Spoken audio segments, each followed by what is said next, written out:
Živjo, danes smo na ekološki kmetiji Kastelic v Merni Peči. Tole kamero drži Klemnov nečak Filip, ki je danes z mano.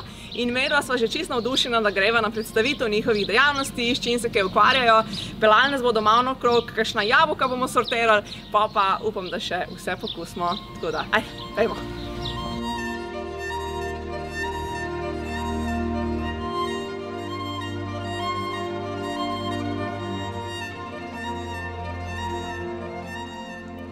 Ekološka kmetija Kastelic se nahaja v vasi Mali Vrh pri Merni Peči in je družinska kmetija z več kot 20-letno tradicijo ekološkega kmetovanja. Sicer je njihova glavna dejavnost sadjarstvo, predvsem pridelava jabolk, sort Topaz, Opal, Gold Rush in Sansa.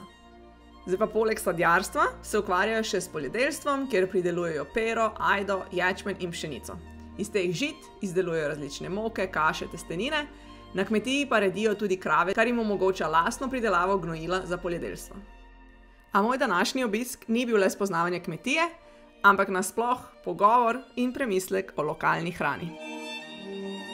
Se kmet počne, zakaj ga potrebujemo sploh med nami, odkot prihaja hrana, zakaj je lokalna hrana pomembna in tako naprej. Ta kmetija je nekako zelo trajnostno naravnana, ker vedno stremi k temu, da ekonomika štima, da štima do te mere, da so lahko potem tudi socialna varnost pokrita, torej da vsi, ki so na tej kmetiji, so tudi zaposleni in dostojno živijo od tega. In ker v bistvu so te temelji, osnova nekako pokrite, se tudi zelo usmerja k temu, da dela dobro za naravo. Zakaj se dejansko tukaj razvijamo, zakaj se tukaj širimo, zakaj tukaj stvari delamo? Dejansko skozi zgodovino je vrednost hrane ful padla, bom rekel, kar strmoglavila. Včasih, recimo, ko so imeli kmetije po 2 krave in so od tega, bom rekel, živeli, takrat je bila vrednost hrane precej drugačna. In tukaj se začnemo pogovarjati o lokalni hrani. To je hrana, ki je pridelana blizu nas, katero poznamo, je sezonska, sveža, ji zaupamo, velikokrat pride pakirana v manj embalaže in z nakupom katere podpremo majhne kmetije. Majhne kmetije pa imajo še en plus in sicer skrbijo za cikličnost. Ali pa je to odpad na tak način, da gre potem v kompost nazaj. Ali pa krajo pojejo. Večina krajo pojejo. Jih bomo mi ročno obrezali, pa bojo šle za kis. Se pravi, da ne bomo imeli ostankov.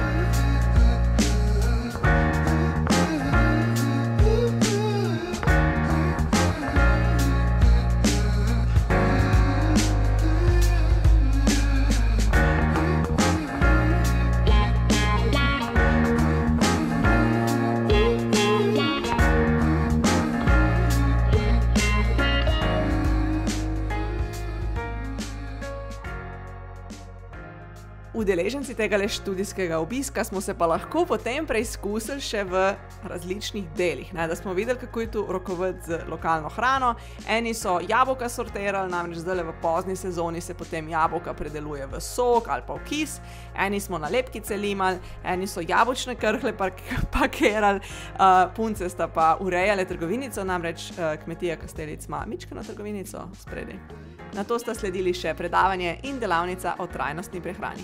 Vlogo v kmetijstvu, ki jih ima kmet za širšo družbo in tako, za vseh nas, no. Mislim pa, da smo vsi najbolj čakali likov, na koncu smo pokusili veliko dobre hrane in s tem dodali piko na i temule druženju. To je Jakatova mama, ki je res alfa in omega v kuhinji, tam nič ne gre stran. To je ne veste verjetno, ona pravi tisto, kar veš 2-krat stran vrgla, ampak ona to najde način in mi to pojemo spet.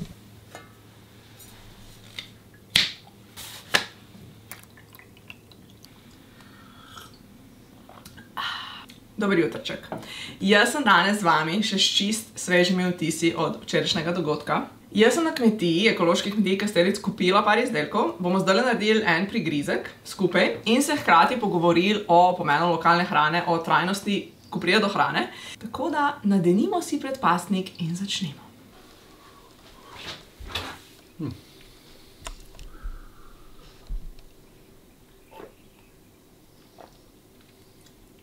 Kar na dušek bi ga. Lahko.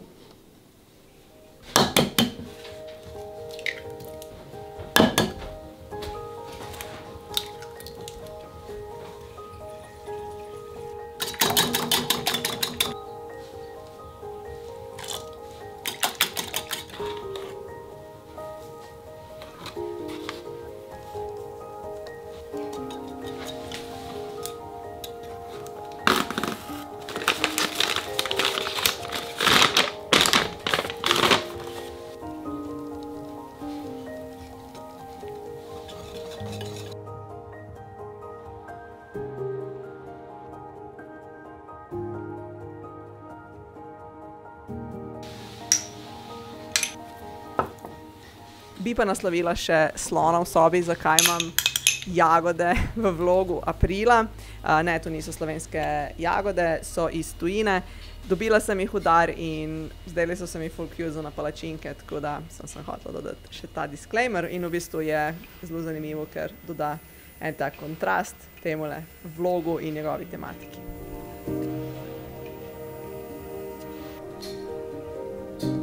Če za trenutek preneham z prehranjevanjem, bi pa nadaljevala to, kar sem prej začela, torej kaj me je navdušilo, o čem sem razmišljala in kaj vse smo obdelali včeraj, kar se tiče tematike lokalne hrane.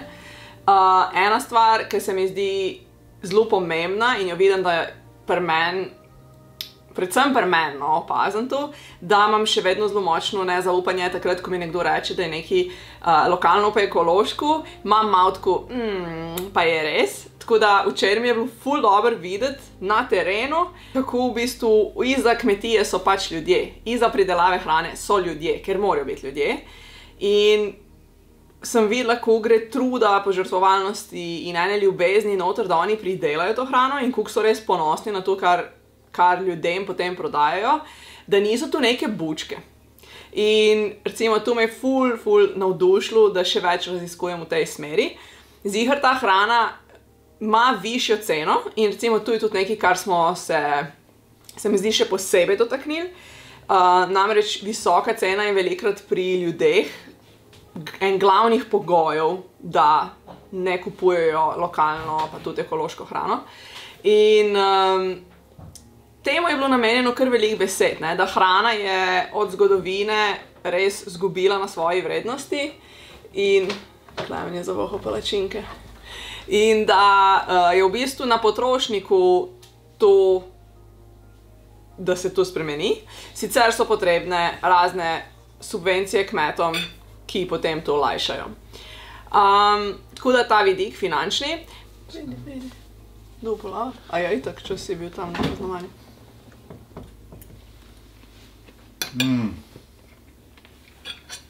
Iz 3 različnih mok.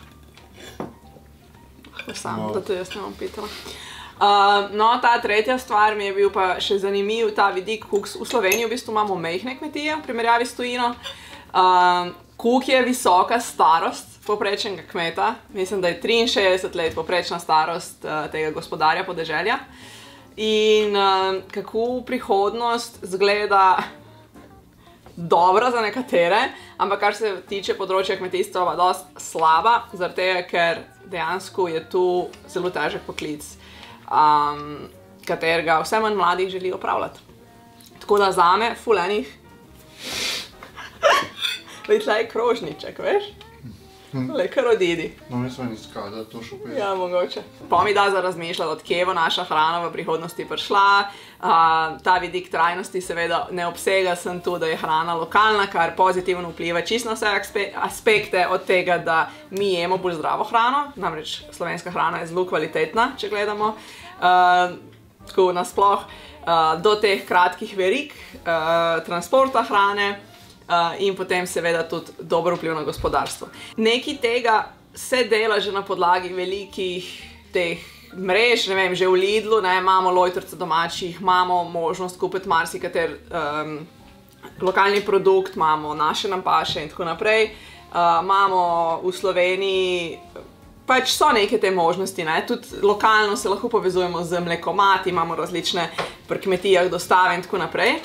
Ampak kar me v bistvu pa sploh ni presenetilo, pa so včeraj izpostavili pa to, da ko so delali raziskavo, kako si slovenski potrošnik napolni košarico, v bistvu kljub temu, da cenijo, da obstaja slovenska hrana, je vedno cena na prvem mestu in je povprečen potrošnik naj bi šel v 5 trgovin različnih, da si napolni košarico in kupuje vse v akciji. Lahko vi napišete spodaj v komentar, kaj si vi mislite o tem, ali pa če vidite, da je v prihodnosti možnost za kakšno izboljšavo.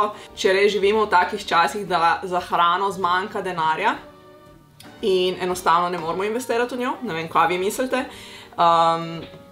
Tako da ja, meni je pa tudi odprlo ful enega razmišljanja. Zahvalila bi se, da so me povabili k temu projektu. Ful je bilo zanimivo, bo pa v prihodnosti še nekaj sodelovanja z njim, tako da se vidimo še v kakšnih drugih vsebinah. Čau, čau!